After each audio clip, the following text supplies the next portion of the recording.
अल्हम्दुलिल्लाहि रब्बिल आलमीन वल आक़िबतु लिल मुत्तक़ीन वस्सलातु वस्सलामु अला रसूलिहिल करीम अम्मा बाद फ़अऊज़ु बिल्लाहि मिनश शैतानिर रजीम बिस्मिल्लाहिर रहमानिर रहीम इन्ना अंज़लनाहु फ़ी लैलतिल क़द्र वमा अदराका मा लैलतुल क़द्रि खैरुम मिन अल्फ़ि शहर व अन अबी हुरैरह रज़ियल्लाहु तआला अन्हु क़ाल क़ाल रसूलुल्लाहि सल्लल्लाहु अलैहि वसल्लम मन क़ाम लैलतल क़द्रि ईमानन व इह्तिसाबन गुफ़िर लहु मा तक़द्दम मिन ज़म्बि औ कमा क़ाल अलैहि सलातु वत्तस्लीम। मोहतरम और मुकर्रम हाज़रीन, अल्लाह रब्बुल इज़्ज़त का शुक्र और एहसान है कि अल्लाह ताला ने रमज़ान मुबारक की कीमती साआत और कीमती घंटे और कीमती वक्त हमें इनायत फरमाए। और हदीस पाक में आता है कि अल्लाह रब्बुल इज़्ज़त जिसको बड़ी उम्र दे और नेकी करने की तौफीक दे, जिसको बड़ी उम्र दे, ज़िंदगी दे और नेकी करने की तौफीक दे, तो ऐसा मोमिन जन्नत में पहले दाखिल होगा। हुज़ूर अकरम सल्लल्लाहु अलैहि वसल्लम के ज़माने में दो सहाबा इकराम में से एक सहाबी जो है शहीद हो गए और एक साल के बाद दूसरे सहाबी शहीद हुए। तो हुज़ूर अकरम सल्लल्लाहु अलैहि वसल्लम ने फरमाया, जो दूसरे सहाबी थे वो पहले जन्नत में दाखिल हुए, जो पहले थे वो बाद में दाखिल हुए। तो सहाबा ने पूछा कि अल्लाह के नबी, कानून तो ये है कि जो पहला है वो पहले जाना चाहिए, जो दूसरा है वो दूसरा जाना चाहिए। हुज़ूर अकरम सल्लल्लाहु अलैहि वसल्लम ने फरमाया, क्या तुम ये नहीं देखते हो कि उसके साल भर की रोज़े बढ़ गए, साल भर की इबादतें बढ़ गई, साल भर की नमाज़ें बढ़ गई, साल भर उसको रमज़ान का महीना मिला, तो नेकियां ज़्यादा होने की वजह से वो जन्नत में पहले दाखिल हो गया। और सबसे बदतरीन शख्स वो है, हज़रत अब्दुल्लाह इब्न अब्बास रज़ी अल्लाह तआला फरमाते हैं कि जिसकी ज़िंदगी ज़्यादा हो और वो गुनाह करता हो, जिसकी ज़िंदगी ज़्यादा हो और वो क्या करता हो, गुनाह करता हो, तो ऐसा शख्स बदतरीन है, सबसे बुरा है। तो उन्हें सवाल किया गया था हज़रत अब्दुल्लाह इब्न अब्बास से कि कौन सी ज़िंदगी और किसकी ज़िंदगी सबसे ज़्यादा अच्छी है। तो अल्लाह ने हमें जो ये महीना इनायत फरमाया है, ये अल्लाह का फ़ज़ल है, एहसान है।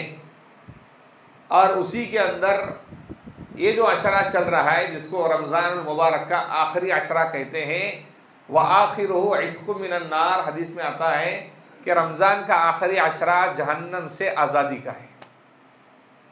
पहला अशरा रहमत का है, दूसरा अशरा मग़फ़िरत का है और तीसरा है जहन्नम से आज़ादी का। जहन्नम से हुज़ूर अकरम सल्लल्लाहु अलैहि वसल्लम ने पनाह मांगी और हुज़ूर अकरम सल्लल्लाहु अलैहि वसल्लम जो दुआ पढ़ते थे, रब्बना आतिना फिद दुनिया हसनतम व फिल आखिरति हसना व क़िना अज़ाबन नार, ये बार बार दुआ पढ़ते थे आप सल्लल्लाहु अलैहि वसल्लम। बार बार ज़िंदगी में जो आप सल्लल्लाहु अलैहि वसल्लम बार बार दुआ पढ़ी, ये है वो, वक़ीना अज़ाबन नार, जहन्नम के अज़ाब से हमारी हिफाजत फरमा। तो इस अशरे के अंदर आदमी को ये दुआ मांगना चाहिए कि अल्लाह ताला हमें जन्नत अता फरमा और जहन्नम से हमें आज़ादी अता फरमा। कुरान करीम रमज़ान मुबारक में उतरा है। कब उतरा है? रमज़ान मुबारक। शाहरु रमज़ान अल्लज़ी उन्ज़िल फ़ीहिल क़ुरआन, रमज़ान का महीना वो है जिसमें कुरान उतारा गया। और जो मैंने अभी सूरत पढ़ी है उसके अंदर अल्लाह कहते हैं, इन्ना अंज़लनाहु फ़ी लैलतिल क़द्र, हमने कुरान को लैलतुल क़द्र में उतारा। किसमें उतारा? लैलतुल क़द्र में उतारा। अब दोनों बातें सोचिए, बाज़ उलमा कहते हैं कि लैलतुल क़द्र पूरे साल घूमते रहती है, बाज़ कहते हैं कि शाबान के महीने में हमको मिली, बाज़ कहते हैं किसी और महीने में मिली। लेकिन सही बात यह है कि कुरान उतरा रमज़ान के महीने में और अल्लाह कहते हैं कि हमने कुरान को लैलतुल क़द्र में उतारा। तो इसका मतलब ये पता चलता है कि लैलतुल क़द्र रमज़ान में होती है। कब होती है? रमज़ान में होती है। अब रमज़ान मुबारक का जो महीना है वो 30 दिन का होता है या 29 दिन का होता है? अक्सर तो 29 दिन का होता है, बाज़ मरतबा कभी कभार 30 दिन का निकल जाता है। लेकिन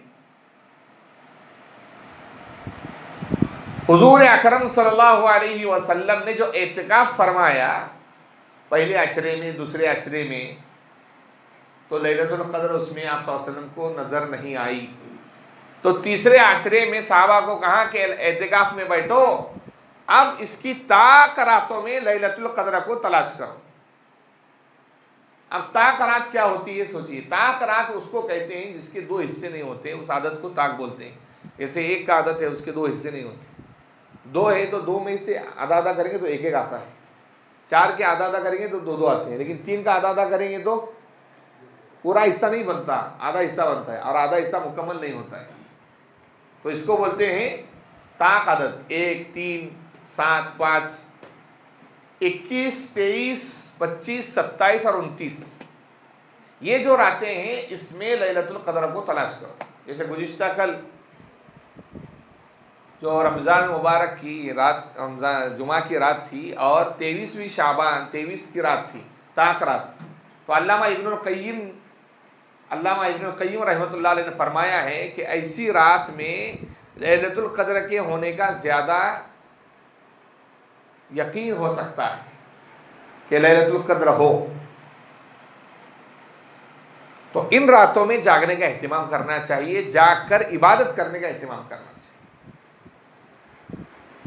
अब अगर रमज़ान होता है 30 का यानी 29 का होता है और 30 तारीख को ईद होती है, तो फिर ताक रात बनती है 22-24, क्योंकि महीना कितने का हो रहा है? 29 का हो रहा है। फ़ज़ाइल आमाल में शेख हदीस ज़करिया रहमतुल्लाह ने ये बात लिखी हुई। तो लैलतुल क़द्र के अंदर अल्लाह ने कुरान को उतारा, इसलिए ये आखिरी अशरा जो चल रहा है, हमारे मुसलमान माशाअल्लाह, मुसलमान मर्द हो या औरतें हो, दिन भर में जो इबादत करते हैं, आसान तरीका मैं बता रहा हूँ, दिन भर में माशाअल्लाह हम कुरान पढ़ रहे हैं, तस्बीह पढ़ रहे हैं, दरूद शरीफ पढ़ रहे हैं या और कोई जिक्र कर रहे हैं, तो हमें ये चाहिए कि हम जो दिन के अंदर इबादत कर रहे हैं वो दिन के अंदर ना करें। एक तो दिन के मामूलात है, जैसे सुबह के अंदर सूरह यासीन पढ़ना सुन्नत है, आयतुल कुर्सी पढ़ना, तीनों कुल पढ़ना, वो मामूलात है, सुन्नत है। लेकिन इसके अलावा जो हम रमज़ान में ज़्यादा इबादत करते हैं, कुरान की हो, तस्बीह की हो, दरूद शरीफ की हो, जिक्र अज़कार की हो, वो हमें दिन में ना करते हुए रात में करना चाहिए। क्यों? इसलिए कि अगर रात में लैलतुल क़द्र होंगी तो हमें उस रात में इबादत करने की अल्लाह की तरफ से तौफीक मिल गई। इसलिए दिन की जो इबादतें हैं, मेरा तो ये मामूल है, मैं दिन में फिर इबादत नहीं करता हूँ। 21वीं रात से अभी तक रोज़ाना ईशा में जो चाहे आप कुरान पढ़ो, तस्बीहात पढ़ो, दुआ मांगो अल्लाह से, और कम से कम जो है तहज्जुद का तो एहतिमाम 8 रकात का होना चाहिए। लैलतुल क़द्र है क्या? सबसे पहले ये जानिए। लोग बोलते हैं लैलतुल क़द्र, लैलतुल क़द्र। लैलतुन के माने आता है रात और क़द्र के माने आते हैं इज्जत। क़द्र के माने क्या आते हैं? इज्जत। जिस आदमी ने अल्लाह की बारगाह में इस रात को पाया, उसमें इबादत की और अल्लाह से सच्ची माफ़ी मांगी कि अल्लाह ताला, जो मैंने पुरानी ज़िंदगी के अंदर जो गुनाह किए, जिन गुनाहों के रास्ते पर चलता रहा, अब मैं उन अपने तमाम गुनाहों से सच्ची पक्की माफ़ी मांगता हूँ और आइंदा न करने का पुख्ता इरादा करता हूँ, तो अल्लाह रब्बुल इज़्ज़त उसके गुनाहों को माफ़ फरमाते हैं और आइंदा उसकी ज़िंदगी को इज़्ज़त वाली ज़िंदगी बना देते हैं। आइंदा उसकी ज़िंदगी क्या करते हैं? इज़्ज़त वाली बना देते हैं। तो ये है असल में इज़्ज़त वाली रात कि जो बदनसीब है, महरूम है, बदकिस्मत है, गुनहगार है, वो इस रात में अल्लाह के दरबार में पाक और साफ होकर इज्जत पाता है। दूसरा ये है कि क़द्र के माने आते हैं तंगी की। तंगी यानी किसी चीज़ को, जैसे थैली के अंदर माल घुस नहीं रहा है, उसमें और घुसा के बिठा देता हूँ, उसको बोलेंगे तंगी। जैसे अल्लाह कहते हैं अल्लाहु यबसुतुर रिज़्क़ लिमन यशाउ व यक़दिर, अल्लाह जिसके लिए चाहता है रिज़्क़ को खोल देता है और जिसके लिए चाहता है तंग कर देता है। जिसके लिए चाहते हैं अल्लाह ताला क्या करते हैं? रिज़्क़ को फैला देते हैं, और जिसके लिए चाहते हैं अल्लाह ताला तंग यानी कमी कर देते हैं। तो यक़दिर के माने आता है कदर, तंग करना। इसको लैलतुल क़द्र इसलिए कहा जाता है कि जिब्राइल अलैहिस्सलाम तनज़्ज़लुल मलाइकतु वर्रूहु फ़ीहा, फरिश्ते जिब्राइल अलैहिस्सलाम, यहाँ तक के किताबों में आया है कि सिदरतुल मुंतहा, जहाँ पर हुजूर अकरम सल्लल्लाहु अलैहि वसल्लम की और अल्लाह की मुलाकात हुई, उस जगह के फरिश्ते इस रात में उतरते हैं और वो तमाम मोमिनीन, वो तमाम मुस्लिम मर्द, वो तमाम मुस्लिम औरतें जो इस रात में इबादत करती हैं, अपने घरों के अंदर जिब्राइल अलैहिस्सलाम जाकर उनसे मुसाफहा करते हैं। क्या करते हैं सोचिए भाई, जिब्राइल अलैहिस्सलाम क्या कर रहे हैं, उनसे मुसाफहा करते हैं। वो जो दुआ करते हैं उनकी दुआओं पर फरिश्ते आमीन कहते हैं। अब हम सोचते हैं कि भाई मैं किसी से मिल रहा हूँ तो मुझे तो हाथ महसूस हो रहा है। अब फरिश्ते जब मुलाकात करते हैं तो महसूस क्या होता है, फरिश्ते जब मुलाकात करते हैं तो आदमी का दिल नरम पड़ जाता है, उसके आंखों से आंसू जारी होते हैं, उसकी तबीयत नरम बन जाती है। जब फरिश्ते इंसानों से मुलाकात करते हैं तो खुद ब खुद आदमी को ये महसूस होता है, तो समझ लो कि ये फरिश्ते आपसे मुलाकात कर रहे हैं। और बाज़ हमारे नौजवान माशाअल्लाह मजलिस लगाकर बैठते हैं इस रात में, दुनिया की बातें करते। तो याद रखिए, अल्लाह ने जितनी रहमत को आम किया है, अगर कोई रहमत की नाकदरी नहीं करता है तो उसकी सख्ती भी उतनी ही मुश्किल होती है। जैसे सादी सी मिसाल मैं बोलता हूँ आपको, अगर कोई मक्कतुल मुकर्रमा में जाकर फ़र्ज़ नमाज पढ़ता है तो अल्लाह उसके खाते में 1 लाख नमाज पढ़ने का सवाब देते हैं। कितना सवाब देते हैं? 1 लाख नमाज पढ़ने का सवाब देते हैं। और अगर किसी ने वहाँ पर 1 फ़र्ज़ नमाज छोड़ दी तो उसके खाते में 1 लाख फ़र्ज़ नमाज छोड़ने का गुनाह भी लिखते हैं। तो जो लोग इस रात की नाकदरी करते हैं वो अल्लाह की कदर में नाकदरे बन जाते हैं, अल्लाह की नज़र में बेहैसियत बन जाते हैं। और फिर अल्लाह ऐसे बंदों पर परेशानी के वक्त, हालात के वक्त, मुसीबत के वक्त ऐसे बंदों पर अल्लाह ध्यान नहीं देते। इसलिए इस रात में आदमी को इबादत करनी चाहिए। अब तीसरा लैलतुल क़द्र का जो माना है वो है तकदीर। क्या है? अरे बताइए। वो है तकदीर। शबे बारात के अंदर अल्लाह फैसले लिखते हैं इंसान की मौत के, इंसान की ज़िंदगी के, इंसान के रोज़ी के, उसके रोटी के, उसको मिलने वाली चीज़ों के। वो फैसले लैलतुल क़द्र के अंदर फरिश्तों के हवाले किए जाते हैं। लिखे कब जा रहे हैं? शबे बारात में। और फरिश्तों को कब दिए जा रहे हैं? शबे क़द्र के अंदर। अब फरिश्ते अपना काम जारी और सारी फरमा देते हैं। अल्लाह कहते हैं वमा अदराक मा लैलतुल क़द्र, ऐ मोहम्मद आपको मालूम है लैलतुल क़द्र क्या है? लैलतुल क़द्र खैरुम मिन अल्फि शहर। लैलतुल क़द्र 1000 महीनों से बेहतर इबादत वाली है। यानी जो आदमी इस रात में अल्लाह की मुकम्मल इबादत करेगा तो समझ लो उसने 83 बरस, अपने ज़माने में बोले तो 83 बरस 4 महीने अल्लाह की सही इबादत की। और जिस आदमी ने इस रात में गुनाह किया, गपशप में लगा रहा, महफिल बनाई, मजलिस बनाई, यहाँ तक के झगड़े किए, तो इतना ही गुनाह उसके खाते में अल्लाह लिख देते हैं। इतना ही गुनाह क्या करते हैं? अल्लाह ताला उसके खाते में लिख देते हैं। इसलिए आदमी को लैलतुल क़द्र की बेहद ज़्यादा कदर करने की ज़रूरत है। अब आखिरी बात सुनिए। हज़रत उमर रज़ी अल्लाह ताला अन्हु साहबा इकराम रिज़वानुल्लाहि अलैहिम अजमईन के मजमे के दरमियान बैठे थे। पूछा कि भाई लैलतुल क़द्र क्या है? तो कुछ सहाबा कहने लगे कि भाई इसकी तायीन अल्लाह ताला कभी भी लैलतुल क़द्र को जारी फरमाते। हज़रत अब्दुल्लाह इब्न अब्बास मुफस्सिर कुरान, कुरान की तफसीर करने वाले, हुज़ूर अकरम सल्लल्लाहु अलैहि वसल्लम के चचा के लड़के हैं और हुज़ूर अकरम सल्लल्लाहु अलैहि वसल्लम की खिदमत करते थे। फजर की नमाज हुज़ूर सल्लल्लाहु अलैहि वसल्लम जब तहज्जुद पढ़ते थे तो हज़रत अब्दुल्लाह इब्न अब्बास छोटे थे, हुज़ूर सल्लल्लाहु अलैहि वसल्लम के लिए पानी का एहतिमाम फरमाते वज़ू के लिए। तो हुज़ूर सल्लल्लाहु अलैहि वसल्लम ने उनको दुआ दी, अल्लाहुम्मा फ़क़्क़िहु फ़िद्दीन व अल्लिमहु तावील, कि अल्लाह ताला इसको दीन की समझ अता फरमा और इसको तफसीर का इल्म अता फरमा। इस उम्मत में सहाबा इकराम रिज़वानुल्लाहि अलैहिम अजमईन की जमात में कुरान की तफसीर की ज़्यादा रिवायतें हज़रत अब्दुल्ला इब्न अब्बास रज़ी अल्लाह तआला अन्हु से मनक़ूल है। किससे मनक़ूल है? हज़रत अब्दुल्ला इब्न अब्बास रज़ी अल्लाह तआला अन्हु से। कहने लगे कि अल्लाह ने 7 आसमान बनाए। क्या कहा? 7 आसमान बनाए। अल्लाह ने 7 ज़मीनें बनाई। अल्लाह ने क्या बनाई?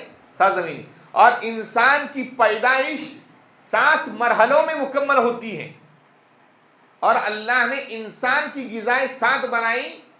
7 के अदद में अल्लाह ने बरकत रखी है, लिहाजा लैलतुल क़द्र 27वीं शब को होंगी।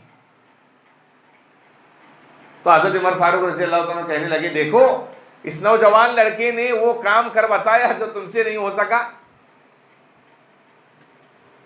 इस नौजवान लड़के ने वो काम कर बताया जो तुमसे ना हो सका। 7 आसमान 7 ज़मीनें बनाई। अल्लाह इंसान को जब पैदा फरमाते हैं मनी के कतरे से, उसकी जो बनती है हयात, माँ के पेट में जाता है, फिर खून बनता है, खून से गोश्त का लोथड़ा बनता है, फिर हड्डियाँ बनती है, फिर हड्डी पर चमड़ा चढ़ता है, और आखिरी में 7वें दर्जे में उस लोथड़े और गोश्त के जब चमड़ा चढ़ जाता है हड्डी पर, तो अल्लाह उसमें रूह फूंक देते। 7 ग़िज़ाएं बनाई। फ़अंबतना फ़ीहा हब्बा व इनबा व क़ज़्बा व ज़ैतूना व नख़ला व हदाइक़ गुल्बा। ये 7 ग़िज़ाएं कुरान करीम के अंदर इसका जिक्र है। इसलिए आदमी को लैलतुल क़द्र में यानी 27वीं शब मुतय्यन नहीं है। मुतय्यन ये तो हज़रत अब्दुल्ला इब्न अब्बास रज़ियल्लाहु अन्हु का कौल है, लेकिन लैलतुल क़द्र मुतय्यन नहीं है। लेकिन एक बात याद रखिए जो हज़रत शेखुल हदीस ज़करिया रहमतुल्लाह अलैह ने इरशाद फरमाई, गौर से सुनिए मैं जो बोल रहा हूँ। हमारे नौजवान इसमें गफलत बरतते हैं। अब 21 नहीं जागे, आप 22 नहीं जागे, 23 नहीं जागे, 24 नहीं जागे, 25 नहीं जागे, 26वीं रात नहीं जागे, 27 छोड़ो, 28 नहीं जागे, 29 नहीं जागने वाले आप। तो अपनी ज़िंदगी के अंदर एक मामूल बनाओ। क्या मामूल बनाओ?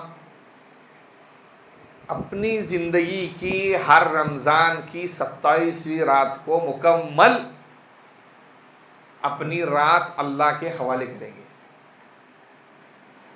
किसके हवाले करेंगे? अल्लाह के। खाने पीने के नहीं, बातचीत करने के नहीं, महफिल सजाने के नहीं। हर इंसान 15 साल के बाद कम से कम 60 से 70 हमारी उम्मत की उम्र है।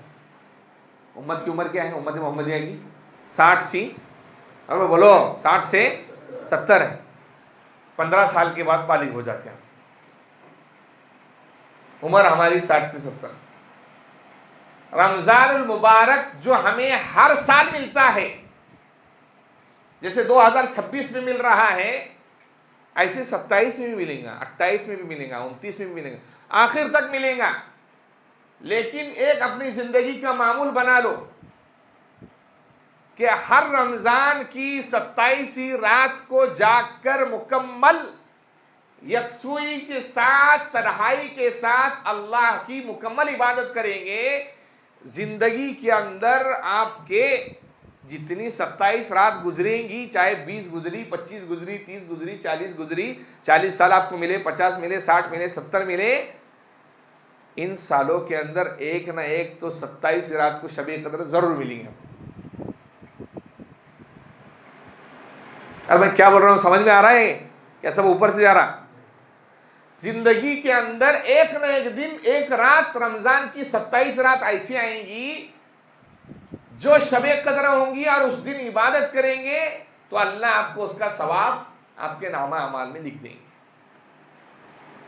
तो अल्लाह रब्बुल इज़्ज़त ने ये हमें तौफीक दी है, तो इस रात के अंदर जाकर इबादत करें। जनाब मोहम्मद रसूलुल्लाह सल्लल्लाहु अलैहि वसल्लम ने हदीस के अंदर आप सल्लल्लाहु अलैहि वसल्लम के बारे में हालात में आता है, आप सल्लल्लाहु अलैहि वसल्लम शद्द मीज़रहु वयक़ज़ अहलहु, हुज़ूर अकरम सल्लल्लाहु अलैहि वसल्लम अपनी लुंगी को बांधते थे।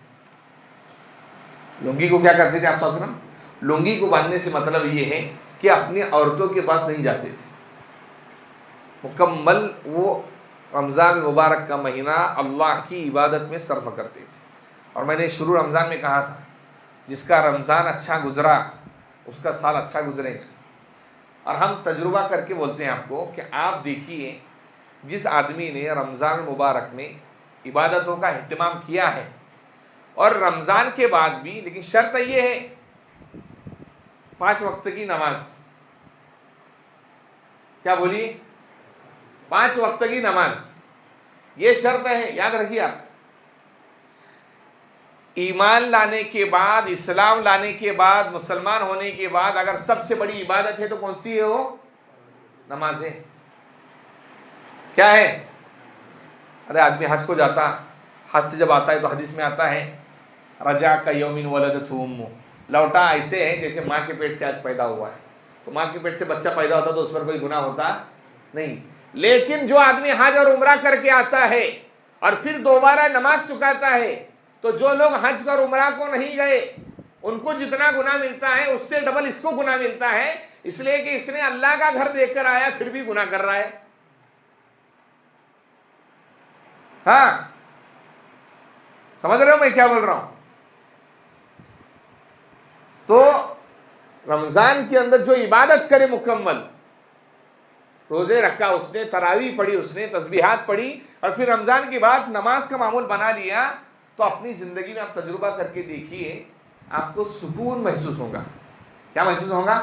सुकून। बाज़ मरतबा हमारे मुसलमानों के दिमाग में आता है कि हमारे मोहल्ले में कुछ लोग ऐसे हैं जो नमाज ही नहीं पढ़ते और उनको धंधा आ रहा माशाल्लाह, पैसे आ रहे माशाल्लाह, हाँ, खाना मस्त होटल में जाके पेट भर के होता। अरे होता ही कि नहीं? शक होता ही नहीं मुसलमान। बाज़ मतलब नमाजी लोग ये सोचते हैं कि यार मैं इतनी नमाज पढ़ता हूँ, इतनी इबादत करता हूँ और ये सब करता हूँ, इसके बावजूद मुझे उतनी दौलत नहीं आ रही है।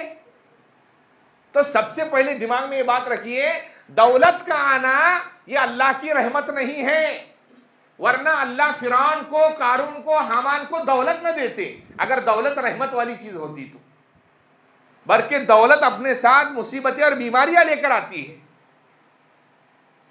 अरे भाई, जितने मालदार लोग हैं उनको जितनी बीमारी है, छपरे में रहने वाले और सादे घरों में रहने वालों को जाकर देखिए, उसको कोई ब्लड प्रेशर और कोई बीपी नहीं है उसको। कभी गौर किया इन बातों पर? दौलत अपने साथ मुसीबतें लेकर आती है। बाज़ मर्तबा मुसलमान ये सोचता है कि यार ये नमाज ही नहीं पढ़ रहा, ये नहीं कर रहा, वो नहीं कर रहा, फिर भी इसको। याद रखिए, जो सुकून एक इबादत गुजार बंदे को मिलता है, कोई खुशी की चीज़ उसको मिल गई, मिसाल के तौर पर मैं सादी मिसाल आपको देता हूँ समझने की। एक वो मुसलमान है जो रमज़ानुल मुबारक में भी इबादत कर रहा है, रमज़ान के बाद भी इबादत में लगा हुआ है। अब वो उसको एक दिन 1000 रुपये का फ़ायदा हुआ, 1000 रुपये का। उसने उससे कोई खुशी की चीज़ खरीद ली, तो वो खरीदने के बाद उसकी खुशी जो है वो बाकी रहती है, मायूसी में नहीं बदलती। यानी उसकी खुशी के बाद उसको शर्मिंदगी महसूस नहीं होती, अंदर से उसका दिल मुतमईन रहता है। और जो गुनहगार होता है, आप उसको देखेंगे, उसको सब कुछ मिल रहा है, लेकिन हर खुशी के बाद उसका दिल अंदर से शर्मिंदा होता है। याद रखिए बात, हर खुशी के बाद, हर नियामत को मुकम्मल इस्तेमाल करने के बाद उसे कभी चैन नसीब नहीं होता। समझ रहे हो मेरी बात? और जो मुसलमान इबादत गुजार हो, वो छोटी भी नियामत इस्तेमाल करता है तो उसके बाद उसको इत्मीनान मिलता है। वो गैर इबादत करने वाले, जो इबादत से दूर है और फासिक बना हुआ है, उसको ये कभी सुकून मिलता नहीं है। समझ में आ रही बात? अरे हम ये समझते हैं कि हमारे पास दौलत होना, गाड़ी होना, एसी होना, बंगला होना, ये असबाब राहत है, राहत का सामान नहीं है, राहत नहीं पहुंचा सकता है। हज़रत मौलाना जुल्फ़िकार नक्शबंदी रहमतुल्लाह अलैह ने का अजीब वाक़या लिखा है कि मैं एक मालदार से मेरी मुलाकात हुई, तो उसको जो है एक ऐसी बीमारी थी कि वो कभी भी ऐसा लेट कर नहीं सो सकता। हम कैसा सोते, बोलो बुजुर्ग? सिरान लगा कर सो रहे, घूर रहे, हम सीधे बाजू में सो रहे, घूर रहे, उल्टे बाजू में सो रहे, घूर रहे, बस्तर पर पड़ने के साथ नींद आ रही हमारी।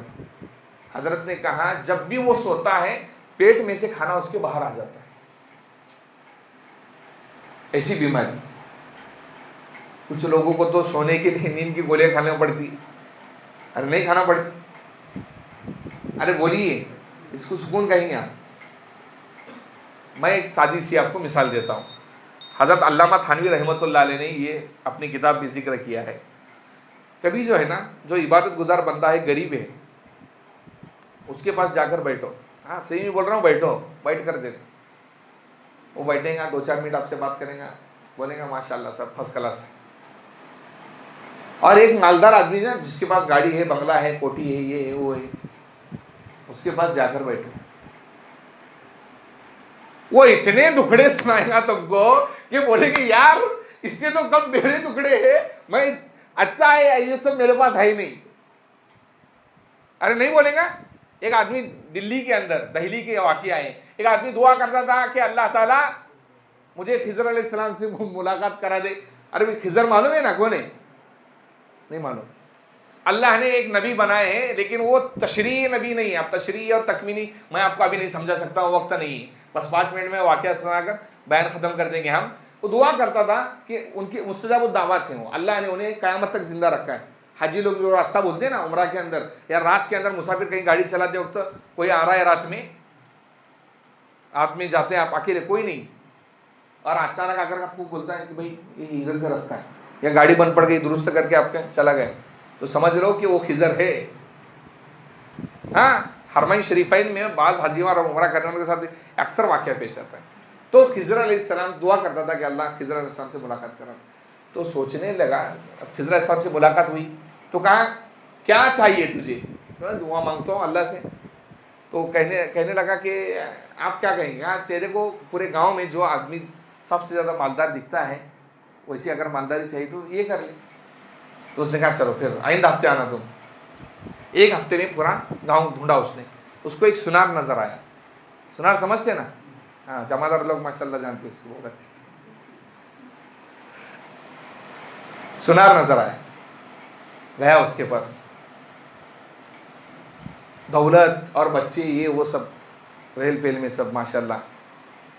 तो कहने लगा कि यार बहुत दौलत अता की तुझे अल्लाह ताला ने। तो कहा क्या दौलत अता की? ये सब दे कर आए ना, ये सोना बेना कुछ काम का नहीं मेरे।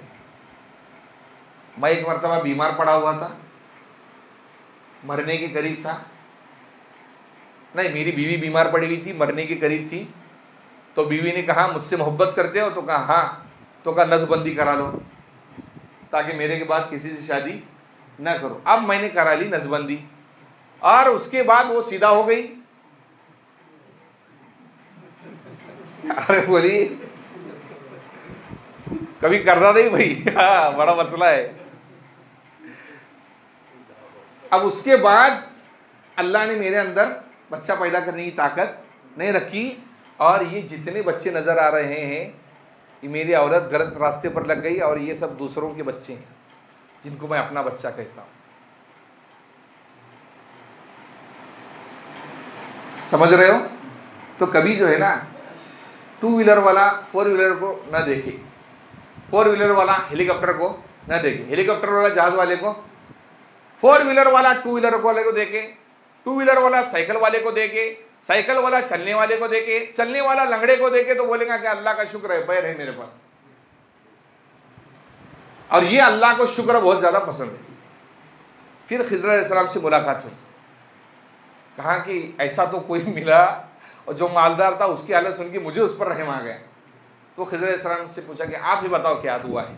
तो वही दुआ जो मैंने शुरू में बताई आपको कि हुज़ूर सल्लल्लाहु अलैहि वसल्लम इसको पढ़ते थे, रब्बना आतिना फिद दुनिया हसना व फिल आखिरति हसना व क़िना अज़ाबन नार। ये हमारे परवरदिगार दुनिया के अंदर भी हमारी ज़िंदगी अच्छी बना दे, और आखिरत के अंदर भी हमारी ज़िंदगी अच्छी बना दे, और हमको जहन्नम के अज़ाब से बचा ले। ये दुआ उसने खिज़र अलैहिस्सलाम ने उसको मांगने के लिए कही, और मांगा उसने। तो भाई कदर का महीना है, अल्लाह ताला ने हमें अता फरमाया है। तो 27 रात को तो कम से कम, पूरी रात तो जागा ही करो आप जितना हो सके उतना, लेकिन 27 रात मुकम्मल अल्लाह के हवाले करो। ज़िंदगी के अंदर एक न एक शब कदर इंशाअल्लाह हमें मिल जाएंगे, और हमारा बेड़ा क्या हो जाएगा? पार हो जाएगा। व आखिरु दावाना अल्हम्दुलिल्लाहि रब्बिल आलमीन।